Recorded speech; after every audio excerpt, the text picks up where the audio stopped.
Halo, apakah suara saya terdengar? Terdengar Pak, bagus. Dari Oh, Brunei, bagus. ya, terima kasih. Eh, berapa peserta kelas ini?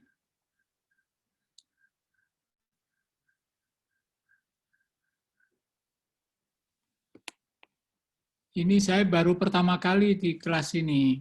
Apakah semua sudah hadir?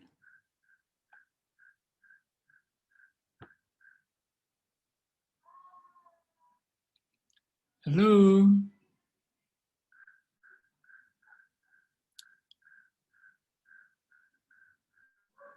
halo.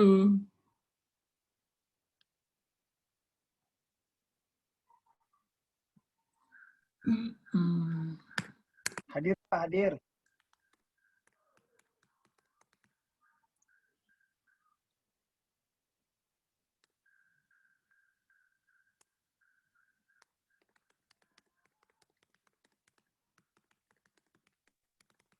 Terdengar Bapak, terdengar. Oke, berapa jumlah pesertanya? Apakah sudah hadir semua atau saya tulis chat supaya apa bisa terbaca ya, jelas gitu. Berapa jumlah anggota kelas?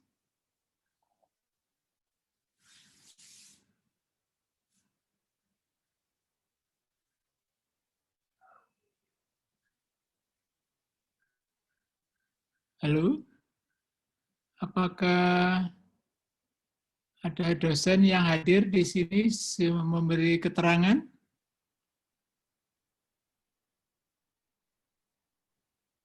Jumlah 52 Pak. Oh, 52. Ini baru 11 ini. Jadi kita tunggu atau bagaimana?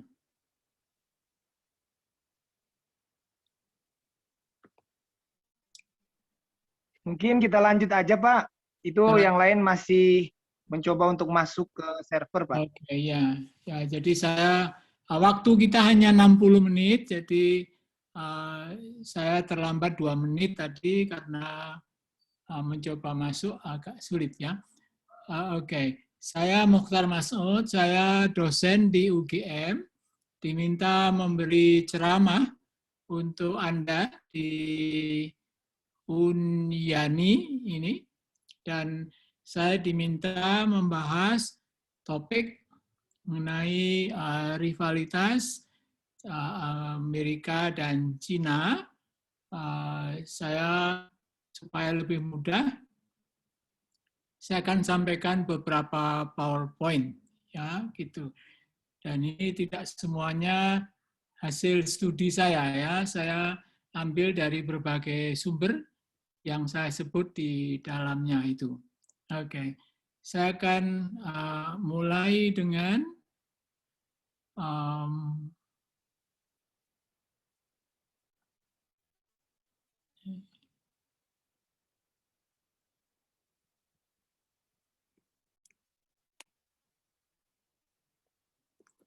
Oke, saya akan mulai dengan gambar yang pertama ini. Judulnya Rivalitas AS dan Cina. Saya sedang berusaha share pada saudara. Ya, saya belum berhasil. Share screen.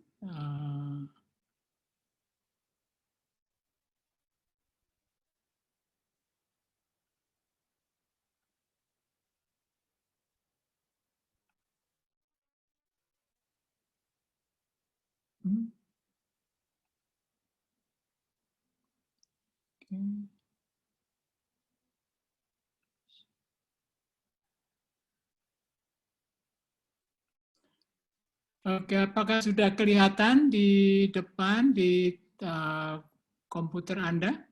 Sudah Pak. Sudah, oke. Terima kasih. Kelihatan Bapak. Ya, terima kasih. Ini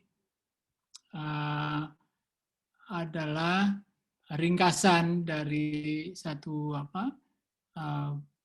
bacaan ya. Jadi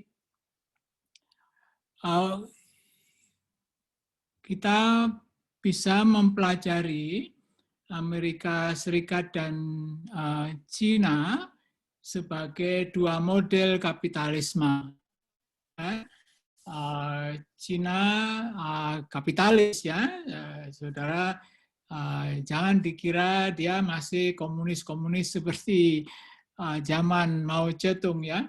Itu komunis namanya saja, tapi perilakunya dan kebijakannya, pertimbangannya juga urusan dengan kapital. Gitu. Jadi ini adalah pertemuan para juragan ekonomi di Davos, di Switzerland pada Januari 2020 ya.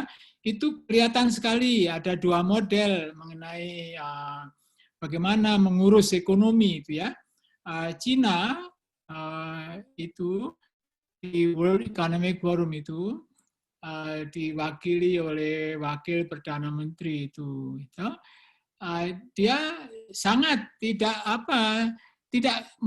sama sekali tidak menunjukkan ini ekonomi sosialis, ekonomi kapital. Dia bicara urusannya kapital. Jadi dia menantang Amerika untuk membuka ekonominya, gitu ya. Jadi mari kita buka supaya semuanya bisa dapat lebih banyak. Sedangkan negara yang selama ini dianggap kapitalis gitu menutup diri gitu ya. Jadi ini tentu ini presiden sudah ganti ya, tapi poinnya belum diubah ya gitu. Jadi dia sangat benci itu yang terbuka itu. Dia benci dengan globalisasi. Jadi dua model ini. Orang Indonesia masih sering kali melihat Cina sebagai komunis ya.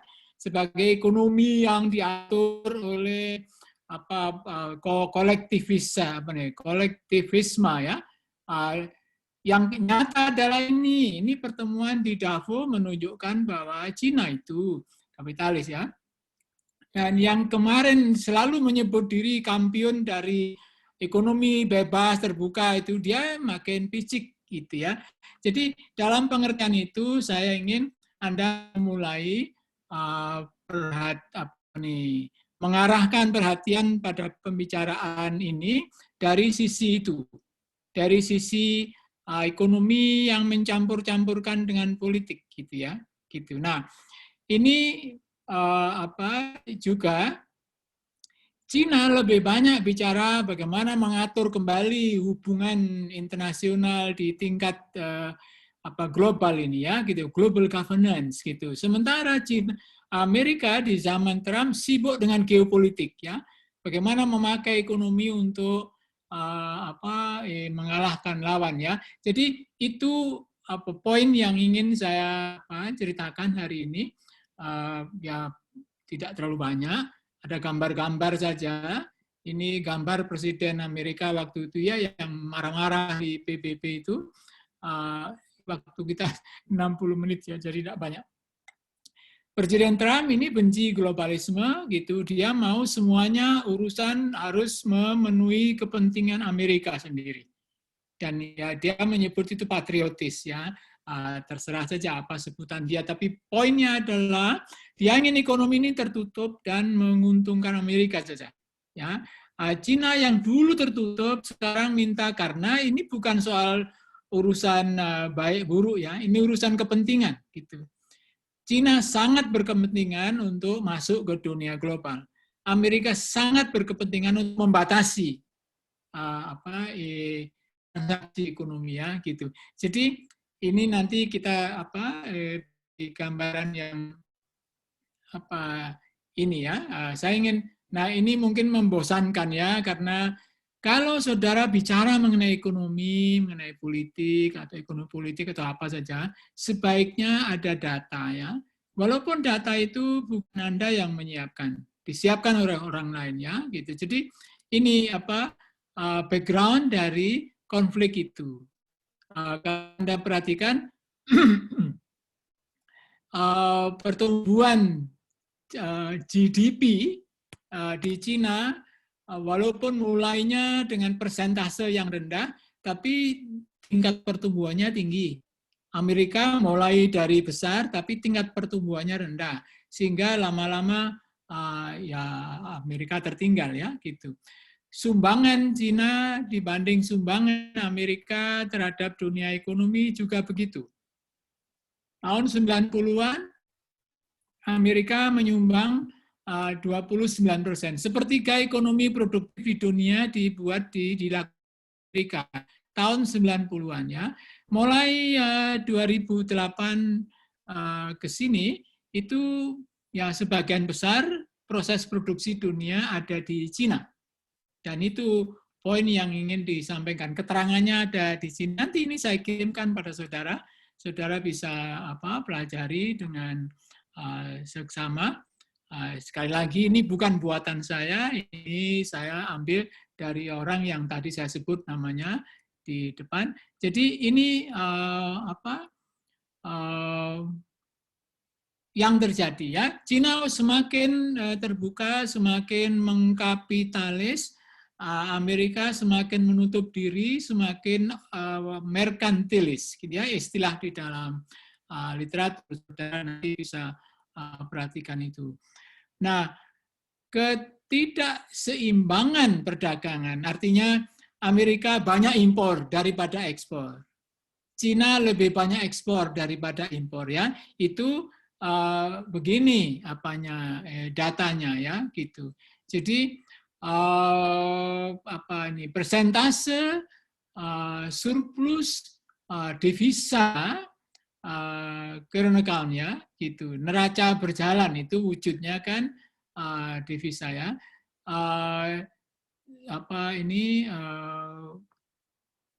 Merosot ya sejak atau sampai 2017 ya. Ya sesudah itu ya saudara lihat dia berjaya saham atau proporsi dari defisit perdagangan Amerika begitu ya. Amerika berdagang dengan banyak orang tapi dia defisit itu 45% defisitnya dengan Cina, 8%, 9% dengan Jepang dan Meksiko, dan itu datanya di sana. Poinnya adalah Amerika mengimpor lebih banyak daripada mengekspor, dan dalam kehidupan ekonomi internasional itu berbahaya. Gitu. Nah, ini juga data. Yang saya sampaikan ini semua data yang saudara bisa pelajari.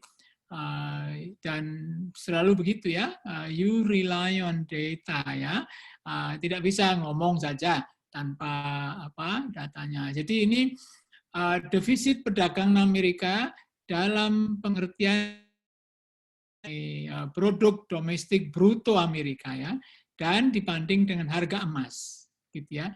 Jadi itu semua memberi kita pembandingan bahwa Amerika lari tetapi sangat lambat.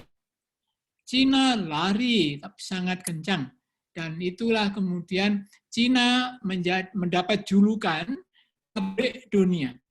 Kalau Anda lihat apa saja yang Anda punya di rumah itu, urusannya dengan barang manufaktur, saya duga sebagian besar dibandingkan dengan dari lain ya gitu, Cina itu. Tuh, HP saudara, TV saudara, komputer saudara, tuh, itu saya kira cara untuk melihat betapa Cina ya menyaingi yang lain atau sudah mengalahkan yang lain.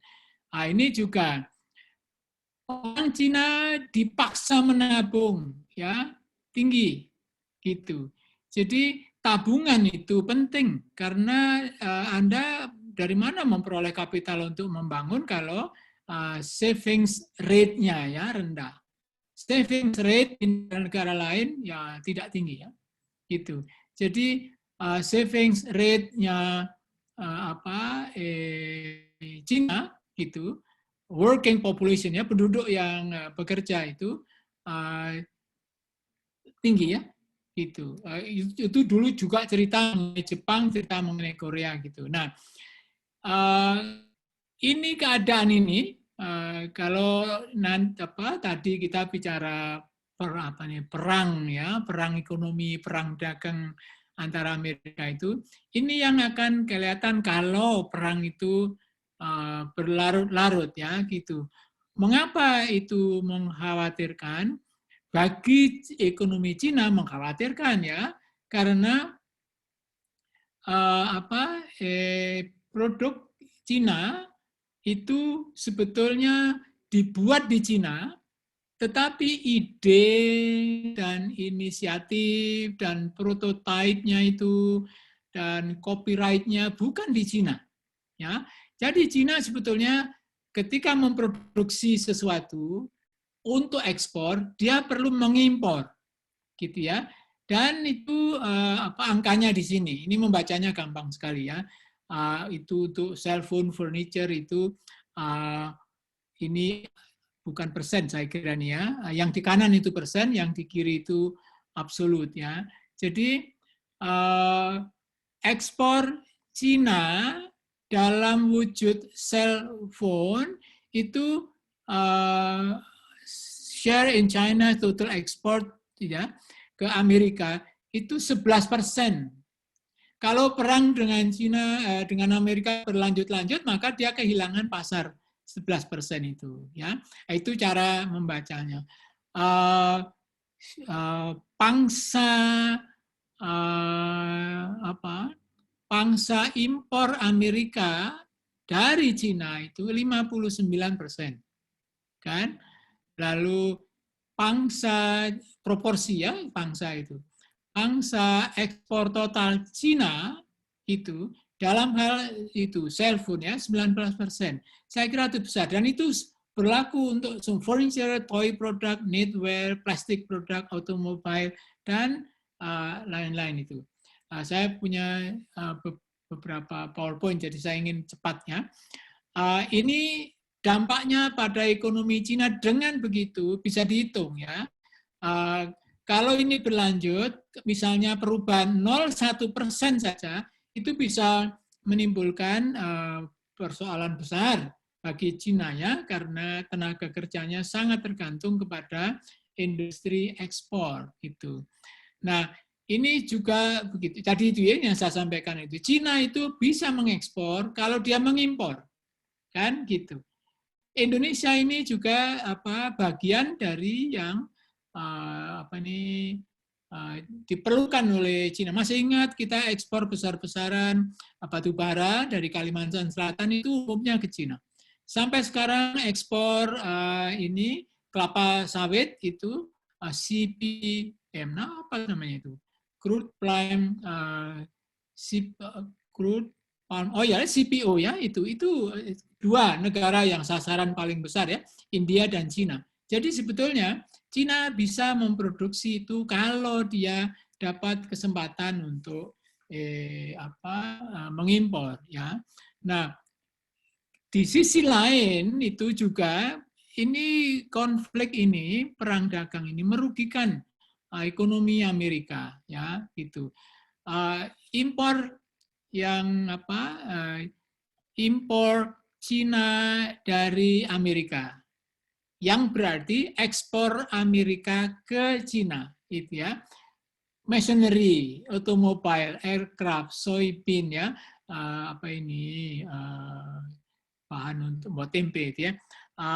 Dan macam-macam itu. Jadi poinnya yang ingin dikatakan oleh studi ini oleh peneliti ini adalah bahwa tidak ada yang untung dari rivalitas ekonomi Amerika dan Cina ini. Karena penyakit Amerika yang lain adalah inflasi. Inflasi bisa meningkat kalau hubungan dengan Cina ini memburuk. Itu semua ya. Juga terhadap pasar modal di Amerika. Nah, saya ingin melompat ini, saya kira yang mungkin saya berhenti di sini sebentar ya. Nah, ini adalah perkembangan pertumbuhan ekonomi di Amerika dan Cina mulai 1985 sampai 2020. Ya, jadi cukup baru Ini dari CNBC ya. Saya ambil saja dari studi mereka. Ini yang terjadi. Pertumbuhan itu, jadi yang biru itu Amerika, yang kuning itu Cina, tidak kelihatan apanya ya gitu. Nah, Amerika mulai dari ekonomi besar ya, 4 triliun. Cina di bawah 1 triliun ya gitu. Tetapi percepatannya luar biasa ya. Amerika ya naik tapi stabil saja. Ini tiba-tiba melonjak sejak 2005. Dan itu perkara yang penting untuk dipertimbangkan kalau menganalisis ya hubungan ini. Nah, bagaimana posisi masing-masing pihak ya, Cina dan itu. Ini ceritanya masih di masa pemerintahan sebelumnya ya. Karena pemerintahan yang sekarang kita belum punya data mengenai ini.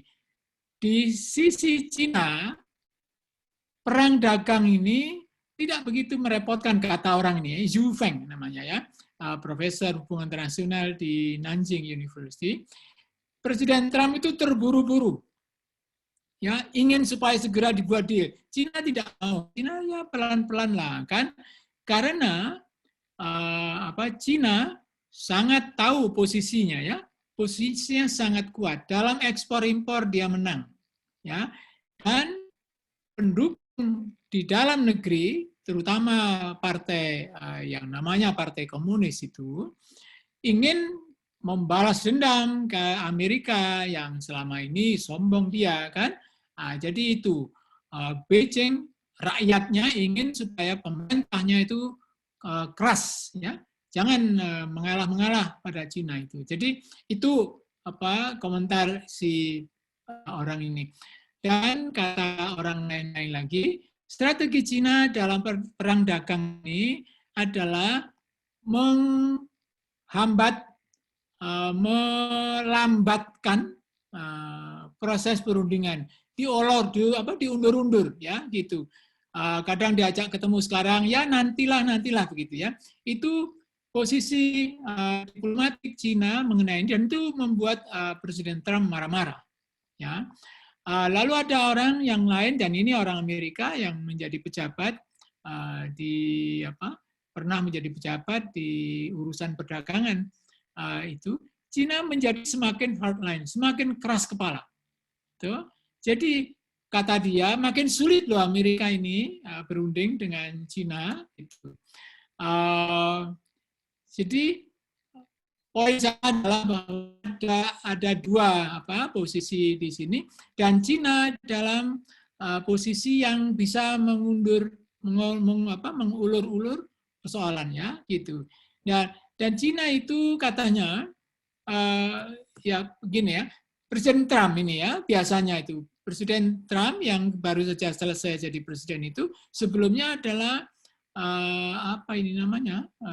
itu yang suka di TV memberi pelajaran mengenai manajemen itu ya, itu selalu dalam posisi dia menempatkan diri di posisi yang lebih kuat dan membuli gitu ya.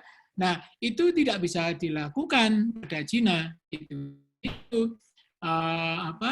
mengapa? Karena Cina ini ya minum ya, makan rumput pun boleh ya, yang penting terhormat, jangan sampai mengalah pada intimidasi. Itu yang dilakukan oleh orang Vietnam kepada orang Amerika ya, lama sekali dulu Vietnam itu berapa puluh tahun diperangi oleh Prancis dan Amerika, mereka bertahan itu.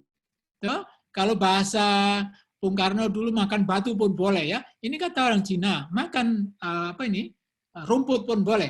Jadi asal tidak mengalah kepada musuh ya, itu posisi yang dihadapi. Jadi itu. Tetapi kan semua tahu ya bahwa COVID ini sudah menjadi game changer. Permainan menjadi berubah gara-gara itu COVID ini. Jadi itu yang perlu juga diperhatikan ya. Gitu. Nah, pertanyaan bagi orang yang tinggal di Asia adalah siapa yang dirugikan oleh perang dagang itu ya? tidak ada yang diuntungkan ya. Artinya relatif ya, gitu. Relatif semua dirugikan. Nah, paling rugi katanya adalah Australia. Mengapa Australia? Karena ekspornya besar sekali ke Cina. Yang kedua, Korea Selatan. Mengapa? Karena dia pemasok barang setengah jadi untuk Cina. Begitupun Jepang, begitupun Indonesia ya. Jadi kita termasuk yang rugi orang Indonesia ini. Jadi janganlah ikut-ikut mengipas-ipas ya ini. Jadi kalau toh ada yang menang, siapa yang menang itu? Yang menang adalah kan begini ceritanya kan. Jadi Amerika melarang Cina mengekspor barangnya ke Amerika ya. Lalu ya tidak kurang akal, yang selama ini mengekspor dari Cina itu pindah dia ke Vietnam, kan? Pindah dia ke Taiwan, ya, pindah dia ke Bangladesh, gitu ya. Jadi dari sana mereka mengekspor. Jadi yang mungkin boleh disebut menguntung, ya, meraup untung adalah Vietnam. Pertanyaannya, mengapa tidak Indonesia? Mengapa perusahaan yang mengekspor ke Amerika dari Cina yang dilarang itu tidak pindah ke Indonesia? Itu persoalan yang perlu kita orang Indonesia tanyakan. Ya, ini data juga. Jadi sekali lagi, kalau saudara mau menyampaikan sesuatu, jangan lupa ada datanya apa, toh gitu. Jadi kalau ada trade diversion itu artinya semula saya berdagang di Amerika ya, semula saya berdagang dengan Cina, sekarang saya pindah, saya berdagang dengan Vietnam ya, itu trade diversion. Nah, yang paling untung katanya itu Vietnam kan. Jadi perdagangan Vietnam meningkat 40%. Dan ini adalah barang-barang yang gini ya. Dulu Amerika mengekspor kedelai besar-besaran ke Cina. Sekarang mereka perang. Apa akibatnya? Akibatnya orang Indonesia bisa mengimpor kedelai dari Amerika dengan harga lebih murah. Karena sekarang kedelai mencari pembeli kan gitu. Itu juga daging babi. Juga supplier itu ya. Itu. Jadi sebaliknya Cina kehilangan pasar baja ya. Pasar baja. Yang semula diekspor ke Amerika di stop, tidak boleh masuk, dan itu berarti adalah bahwa Krakatau Steel menderita besar karena harga baja di dunia turun, dan itu artinya Krakatau Steel kehilangan pasar karena harganya turun ya. Ini semua saya kira hal-hal yang perlu dipertimbangkan oleh orang Indonesia yang berpikir mengenai ini ya gitu. Jadi ini adalah contoh-contoh yang rugi akibat perang itu, pembuat chip bahan dasar untuk membuat gadget saudara itu, HP kah dia, komputer kah dia, itu dia. Hong Kong juga rugi karena selama ini dia pintu masuk ke untuk berdagang dengan Cina. Jadi poinnya adalah seperti dikatakan orang ini, nah ini orang yang lain lagi, saya lupa taruh nama. Tidak ada yang bisa terhindar ya, apalagi kita di Asia Tenggara ya. Tidak ada yang bisa terhindar dari perdagangan, perang dagang ini ya, gitu. Jadi Cina ini penduduk Cina ini kira-kira 20% dari penduduk dunia. Dan dia adalah pabrik terbesar di dunia. Kalau dia perang dengan Amerika, kita pasti kena, toh, yang di Indonesia ini. Dan ini adalah negeri-negeri yang kita selama ini berharap perdagangan itu bebas, mana bebas, ya toh. Ini bahkan G20 juga sebenarnya lebih proteksionis. Ini adalah jumlah kebijakan perdagangan yang tidak adil ya, itu, dan itu artinya tarif ditinggikan, lalu kuota dikurangi, kira-kira gitu ya. Jadi ini semua adalah game yang dipermainkan itu. Lalu apa impact-nya bagi Indonesia ya? Ini sudah setengah jam ya, saya belum berhenti juga. Jadi ini impact-nya nanti Anda baca, tentulah ekspor Indonesia ikut merosot dan kita harus cari pasar yang lain. Walaupun sebetulnya kita masih bisa, karena sebagian ekspor impor kita ke dan dari Cina lebih besar dari ke dan dari Amerika ya gitu. Kecuali untuk beberapa bahan dasar ya, kedelai, gandum, yang itu yang dasar-dasar ya, kapas gitu ya, dan ilmu pengetahuan. Itu kita impor dari Amerika lebih banyak daripada dari Cina. Dan itu poin yang ingin ini juga tadi, siapa yang ekspornya tergantung ekspornya tergantung kepada Cina ya itu. Australia, Taiwan dan seterusnya itu. Jadi saya ingin menunjukkan ini sebagai cara untuk memahami yang terjadi di antara Amerika Serikat dan Cina dan apa yang terjadi, apa akibatnya pada kita. Oke, 30 menit saya sudah bicara. Ini referensinya. Saya masih punya 2 PowerPoint lagi. Ini yang Anda bisa pakai untuk melanjutkan pembahasan ini. Oke, saya mau berhenti sebentar, memberi kesempatan kepada Anda untuk bertanya. Saya kasihan melihat Anda sudah ngantuk, sudah gitu. Jadi mungkin lebih baik ada gerak-gerak sedikit kan? Silakan, ada pertanyaan, ada komentar?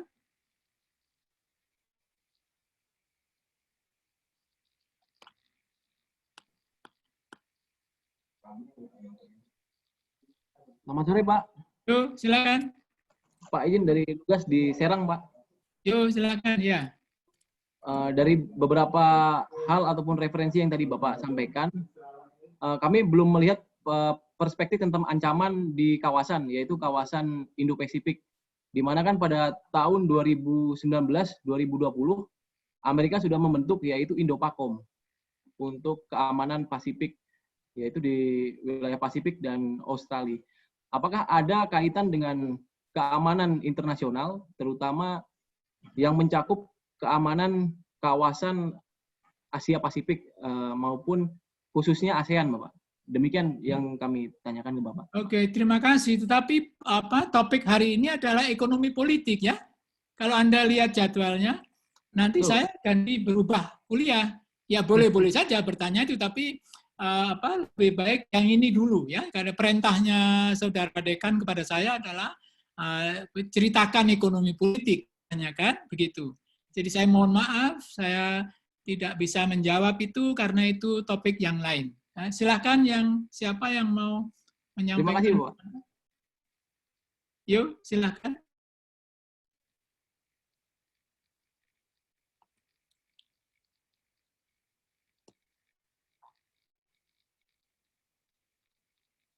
Kalau tidak ada, saya ingin melanjutkan dengan pembicaraan memahami itu, ya, memahami rivalitas ekonomi politik, ya, gitu judul dari kuliah ini. Jadi nanti kalau saya bicara keamanan itu lalu berubah ya, itu menyalahi surat perintah, kan? Itu dia. Jadi tolong Anda juga berpikir dalam konteks ini, ya. Nah, saya ingin melanjutkan sebentar ya, saya harus atur ini.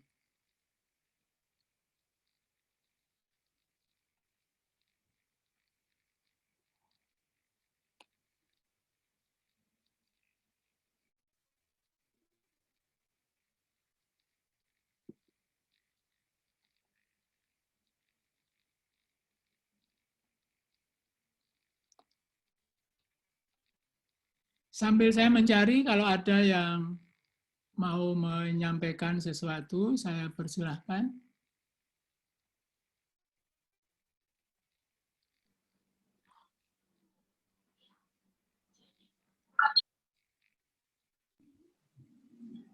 Mohon izin, Bapak. Yuk, silahkan. Selamat sore, Bapak Profesor. Yuk.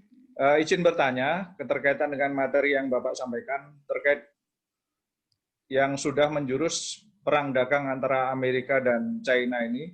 Ya. Mohon masukan dari Bapak, pendapat dari Bapak, bagaimana kita bangsa Indonesia ini bisa survive, Bapak. Karena dilihat dari sumber daya alam yang kita punyai, kemudian sumber daya manusia juga yang merupakan keuntungan demografi bagi kita, ini bagaimana kita memanfaatkan untuk keluar dari rivalitas Amerika Serikat dan China ini, Bapak. Dan syukur-syukur kita ke depan bisa mengimbangi rivalitas mereka di kawasan, khususnya di Asia Tenggara. Terima kasih, Bapak. Itu yang pertama. Terima kasih. Ya, gampangnya adalah jangan mengimpor. Itu, toh. Tapi persoalannya bisa nggak kita tidak mengimpor? Gitu. Nah, jadi realistik saja, kalau Anda ingin tidak terganggu oleh Amerika dan Cina, jangan mengimpor. Nah, itu kan persoalan yang sudah 70 tahun ya kita coba atasi, tapi tidak bisa. Ya, Bapak-bapak dan mungkin ada Ibu yang hadir di sini, boleh cek di rumah masing-masing, di dapur kita, itu saya tidak tahu Anda ke dapur atau tidak ya, gitu. Bahan makan mana yang kita bisa berdiri di atas kaki sendiri ya, itu. Tidak banyak. Kalau Anda mengkonsumsi kecap, kedelainya itu 40% impor. Kalau Anda mengkonsumsi apa itu mie atau roti apa itu 100% itu impor ya. Kalau Anda urusan masih makanan ya itu Anda daftarkan saja itu. Nah, itu tidak mungkin Anda lepas dari dua negara ini. Gandum memang tidak hanya dari Amerika, tapi bisnis gandum itu ada di dalam ada di dalam pengaruh ya para aktor bisnis maupun pemerintahan Amerika gitu. Jangan-jangan juga saya masih ingat itu beras ya begitu juga. Nah, apalagi kalau sudah urusannya dengan barang-barang yang lebih rumit ya pengerjaannya itu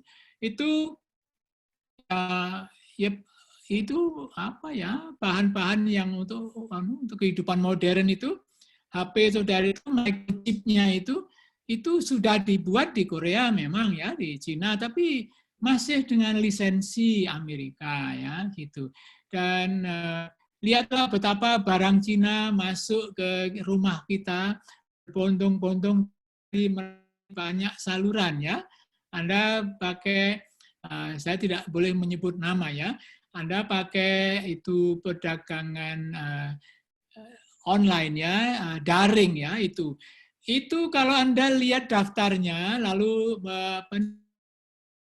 meneliti the good ya OSG itu ya gitu. Sebagian besar kalau tidak Cina ya Korea, Amerika gitu ya.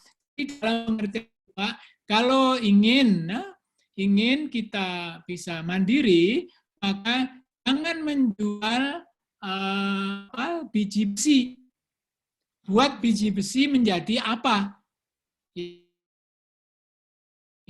Jangan menjual biji tembaga. Yaitu kita harus membuat biji tembaga menjadi apa? Gitu ya. Menjadi lem tembaga kalau untuk industri elektronik kan menjual CPO kelapa sawit itu otomatis di dalam negeri. Nah, itu saya kira langkah-langkah yang sudah dicoba dilakukan oleh pemerintah, tapi selalu gagal karena rakyat tidak mendukung. Rakyat yang besar, rakyat yang kecil ya. Tapi poinnya adalah orang Indonesia tidak sepakat mengenai itu. Harusnya kita tidak mengekspor tembaga ya. Kita mengekspor paling tidak itu bahan dasar yang dibuat dari tembaga ya gitu. Jadi lempengan tembaga atau gitu ya. Syukur itu nanti menjadi barang jadi gitu. Jadi poinnya saya kira kalau ingin tadi itu karena tidak ada negara di dunia ini yang tidak tergantung orang lain ya gitu. Cuman adalah kendali pembuatan keputusannya ada di mana. Keputusan mengenai harga misalnya kan gitu. Mengapa kita sulit ya menerapkan itu undang-undang apa namanya Minerba ya. Undang-undang Minerba maksudnya adalah bahwa jangan kita jual tembaga. Ya, kita mestinya menjual barang yang dibuat dari tembaga. Nah, itu Minerba itu langkah ke situ. Lihat, banyak yang menentang kan. Nah, itu dia. Jadi saya kira persoalannya pada kita ya. Jadi pandai-pandailah kita menghindar dari itu.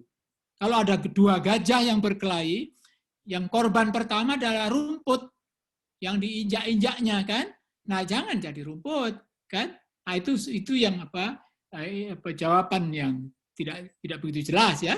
Tapi itu. Nah, saya ingin melanjutkan ini dengan memahami bagaimana hubungan dua aktor ini ya. Saya ingin memakai perumpamaan Cina dan Amerika ini. Cina itu kalau Bapak masih ingat dulu ada cerita silat Koping Ho. Saya sudah tua ya. Umur saya 72. Jadi dulu saya suka tahun 60-an ya, tahun 50-an saya baca itu Koping Ho. Itu ceritanya kira-kira begini. Jagoan baru dalam dunia silat itu ya. Jagoan baru itu selalu mau mencoba-coba. Ya. Mencoba-coba mengapa? Karena ya dia kalau menang syukur kan. Kalah pun tidak apa-apa, namanya juga jagoan baru kan gitu. Tetapi persoalannya menjadi sulit di pihak yang jagoan yang sudah mapan ya gitu, sudah established gitu, sudah mapan. Ini ada dilema bagi dia, bagi si jagoan lama ini. Kalau dilawan si jagoan baru ini dilawan oleh yang sudah hebat ini, dan yang besar ini yang tokohnya yang ini kalah, bukan, kalau menang itu kan tidak ada yang memuji, tentu saja kau menang karena memang sudah jagoan lama. Tapi kalau kalah malunya bukan main gitu ya. Nah, suasana itu, situasi dilematik itu bisa jadi perumpamaan untuk menggambarkan Amerika dan Cina. Cina menantang-nantang terus, kan? Gitu. Nah, sedangkan Amerika ini kalau dilawan bagaimana ya? Menang tidak ada yang memuji, tapi kalau kalah kan malunya bukan main. Nah, ada penulis tahun lama sekali ya, tahun 50-an, menulis mengenai hal ini dan menyebutnya sebagai power transition theory. Ya, itu bagaimana menggambarkan situasi ini dilematis, dilawan salah, tidak pun salah ya. Nah, itu yang ingin saya sampaikan untuk memahami tadi bagaimana ini kelanjutan ya, kelanjutan dari cerita persaingan ini gitu. Jadi ini yang ingin saya sampaikan. Apakah sudah kelihatan ini judulnya Power Transition? Sudah, Pak. Sudah ya? Sudah kelihatan. Okay. Ya. Jadi itu tadi ya, metafora saya itu ya, metafora itu dunia silat ya, jagoan baru, jagoan lama gitu. Nah, di dalam literatur tentu bahasanya lebih ruwet ya gitu. Jadi menurut teori ini posisi relatif negara-negara menentukan sifat dari politik internasional. Kalau ada satu yang sangat besar, yang lain kecil-kecil, nah sifat politik internasionalnya itu disebut unipolar, ya. Kalau ada dua yang besar seimbang dan yang lain kecil-kecil, kita menyebutnya bipolar. Kalau lebih dari dua, kita menyebutnya multipolar, begitu ya kira-kira. Jadi posisi relatif masing-masing itu menentukan perpolitikan ini. Nah, mengapa satu negara seperti Cina lalu berubah statusnya dari itu umumnya dalam sejarah dunia, umumnya melalui industrialisasi. Saya ingat Inggris melalui revolusi industri, begitupun Jepang, begitupun yang lainnya. Jadi itu. Nah, dunia ini semua melakukan apa? Mayoritas ya, melakukan modernisasi, dan modernisasi dalam pengertian ini melalui industrialisasi, gitu ya. Tetapi saudara lihat dalam prakteknya di negara-negara manapun di dunia itu, atau keberhasilannya tidak seimbang. Ada yang lebih maju dari yang lain, ada yang sangat maju, ada yang tertinggal, gitu ya. Nah, begitu. Nah, yang paling berhasil biasanya karena macam-macam lah, iri hati atau apa gitu, selalu jadi sasaran bersaing oleh jagoan baru. Jadi yang dominant power itu selalu menjadi sasaran ya, tantang gitu. Dan ukuran kalau kamu sudah berhasil menantang jagoan hebat itu, maka statusmu naik, kira-kira begitulah. Pola politik di dunia ditentukan oleh perbedaan-perbedaan keberhasilan modernisasi ini. Nah, negara yang paling kuat itulah yang kemudian menentukan arah dari perkembangan modernisasi itu. Sesudah Perang Dunia Kedua yang menentukan arah, Anda setuju atau tidak? Amerika menentukan banyak tujuan dari hidup kita, cara mencapainya, yaitu ukuran-ukuran keberhasilannya itu semua kita sangat dipengaruhi oleh Amerika. Mengapa? Karena dia satu-satunya kekuatan yang muncul dari Perang Dunia Kedua yang tidak menderita. Kan Eropa habis, Soviet, Rusia pun habis, Cina pun begitu. Yang selamat dari Perang Dunia Kedua cuma Amerika, gitu. Dalam itulah sejarah ekonomi politik itu dimulai dengan pertemuan di satu kota peristirahatan di dekat Washington ya, itu menghasilkan institusi seperti Bank Dunia, IMF itu adalah hasil kerja dari aktor yang menang perang. Anda selalu tahu dalam sejarah perdamaian itu ditentukan oleh yang menang, kan? Dan bagaimana hidup di kemudian hari ditentukan oleh yang menang perang, gitu. Jerman tidak menang, Inggris memang menang tapi tidak semenang Amerika, kan? Jadi itu poin yang disampaikan, menyambungkan tadi mungkin dengan security atau apa itu. Nah, tetapi power kekuatan yang dominan tadi sebetulnya sudah ada pada tahapan kedewasaan. Dan kalau kita ikut siklus hidup manusia, ada lahir, bayi, remaja, dewasa, lalu tua kan menjadi lemah toh. Itu saya kira yang sedang dipikirkan oleh jagoan silat baru tadi. Makin lama kan dia makin tua. Jadi ya kita ganggu tiap hari saja gitu kan. Jadi itu saya kira yang ingin saya sampaikan adalah mengapa ini perlu kita perhatikan ya. Gitu. Karena teori ini memberitahu kepada pihak-pihak yang terlibat, hati-hatilah kalian. Karena dalam kondisi seperti ini ada dilema yang kalau tidak hati-hati maka perang akan terjadi. Jadi teori ini memberi sinyal kepada Amerika maupun Cina, sudahlah jangan dilanjut-lanjutkan karena kalau muncul satu pemimpin yang emosional, maka ya begitulah. Karena di masa lalu terjadi Jerman dan Jepang itu menjadi besar lalu memerangi tetangganya, kan?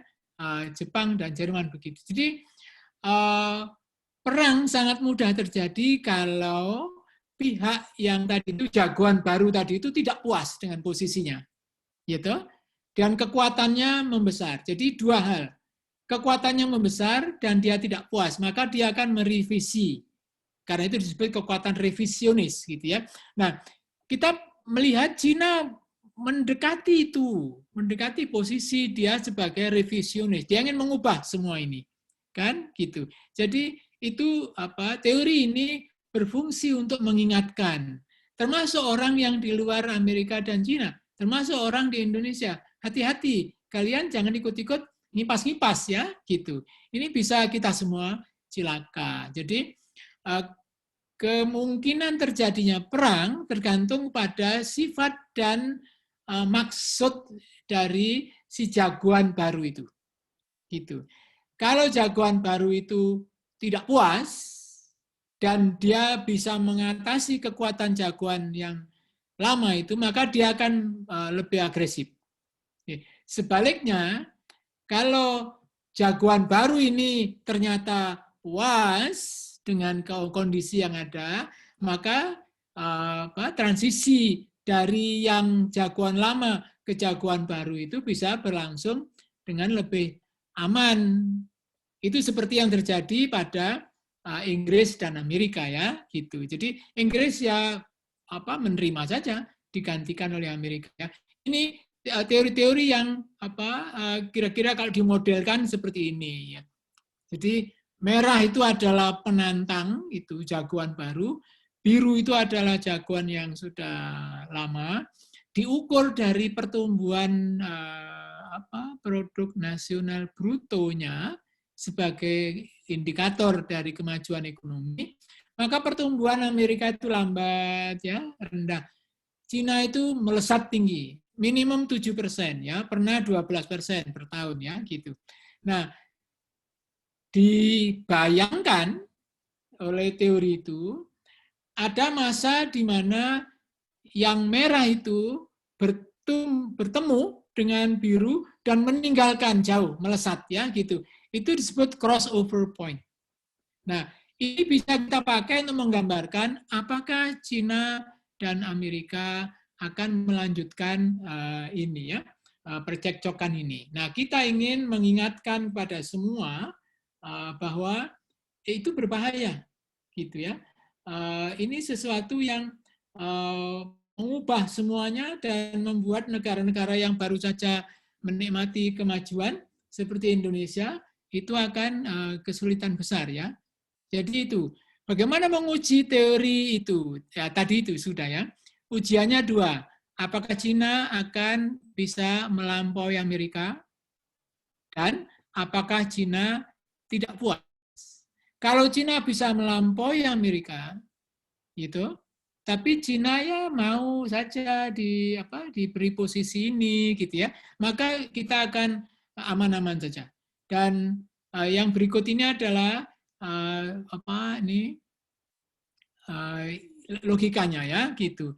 Menurut balance of power theory, thesis, perdamaian hanya mungkin kalau kedua kekuatan itu atau dua persekutuan itu punya kemampuan atau daya tempur, gitu ya, daya rusak, daya yang seimbang, gitu ya. Nah, jadi ini apakah Cina memang bisa melampaui Amerika, ya? Ini caranya Anda cari GDP-nya, lalu data-data mengenai itu, lalu mungkin kita bisa, ya mungkin, tapi Cina kan mulainya dari sangat rendah, ya, tertinggal di awalnya. Saya harus menghitung waktu kurang 4 menit. Dan itu artinya mungkin mengalahkan Amerika, tapi perlu waktu yang cukup panjang. Ini adalah data-datanya, data yang sudah terlalu lama. Apakah Cina cukup kuat? Ini juga datanya, proyeksi sampai itu semua proyeksi, ya, yang 2040, 2030 itu. Ini adalah Cina sudah bisa, ya, itu menempatkan orang di angkasa raya. Ini sudah bisa mencapai dari Hainan, bisa mencapai Los Angeles, gitu ya. Jadi dia mampu menandingi. Apakah Cina tidak puas? Mungkin saja tidak puas. Dia ingin mengubah semuanya. Dia tidak setuju dengan PBB. Tetapi jangan lupa bahwa untuk bisa mengekspor dia harus mengimpor. ya, untuk bisa membuat alat-alat canggih, HP yang canggih, komputer yang canggih, televisi yang canggih, dia perlu hasil pengetahuan yang dihasilkan orang lain di luar Cina.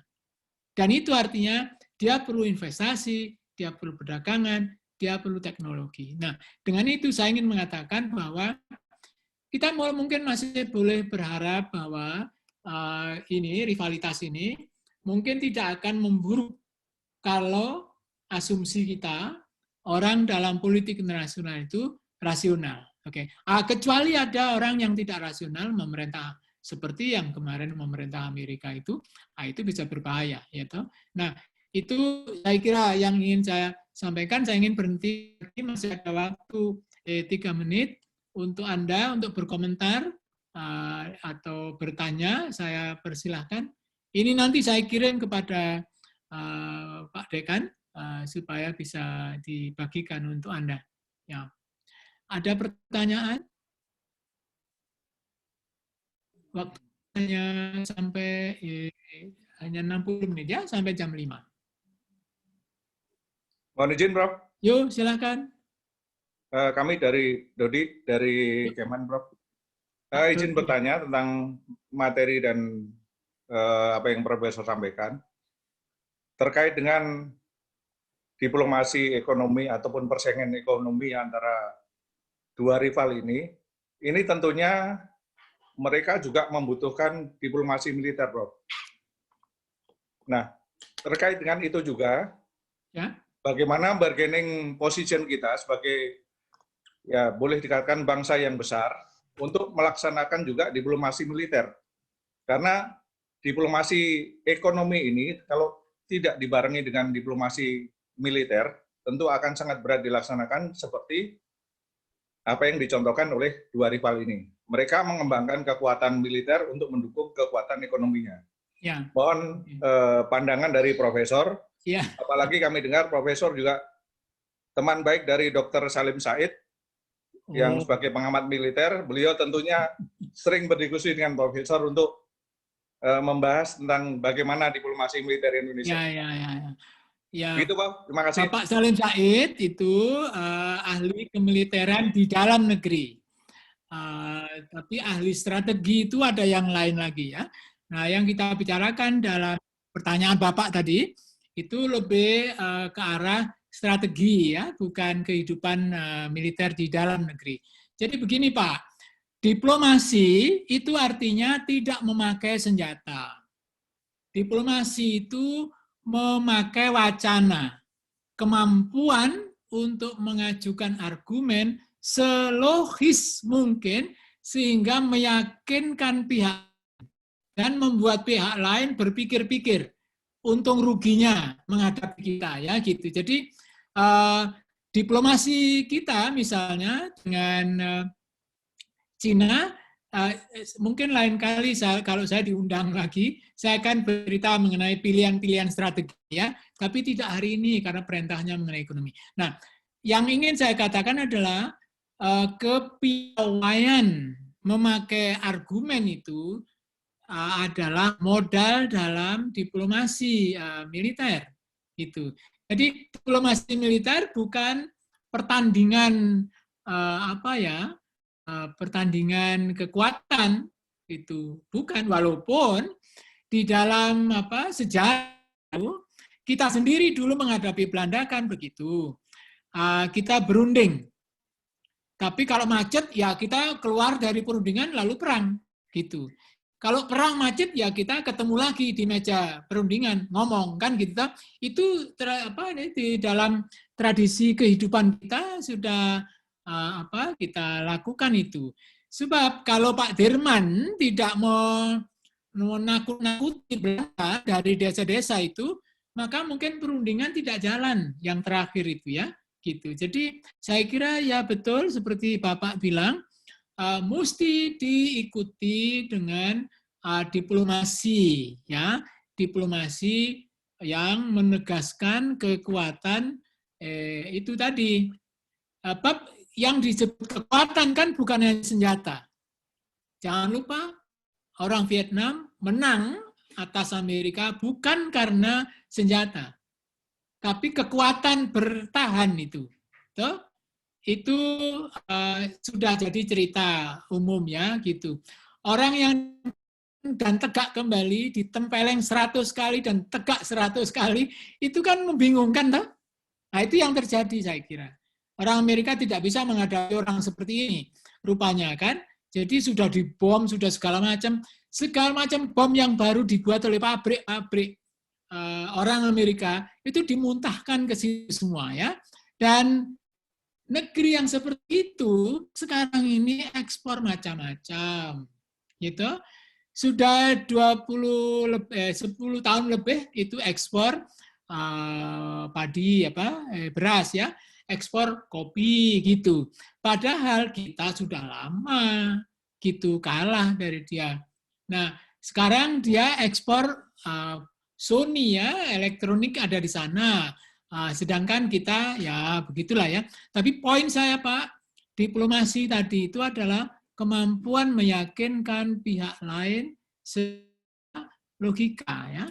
Sambil bilang kalau saudara tidak setuju dengan perundingan ini maka lebih baik kita berkelahi. Ya? Nah, gitu kan? Itu cara menggertak saya kira toh. Jadi itu yang disebut deterrence. You deterred. Orang yang deterred itu tidak berani melawan kita bukan karena yang kelihatan tapi jangan-jangan nanti balasannya lebih Jangan-jangan balasannya lebih parah kan? Begitu. Terima kasih dengan pertanyaan itu. Kita akhiri di sini karena memang hanya diberi waktu 60 menit. Salam sehat untuk semua. Saya tahu Anda adalah perwira militer, jadi pasti lebih sehat dari saya lah ya, gitu tiap hari. Anda punya kesempatan untuk memperbaiki mutu jasmani kan? Jadi selamat. Melakukan apa saja. Semoga sehat selalu. Sampai ketemu insya Allah lain kali. Ya, terima kasih. Terima kasih Pak dosen. Terima kasih Pak Prof. Sehat selalu. Terima kasih Pak. Terima kasih. Ya.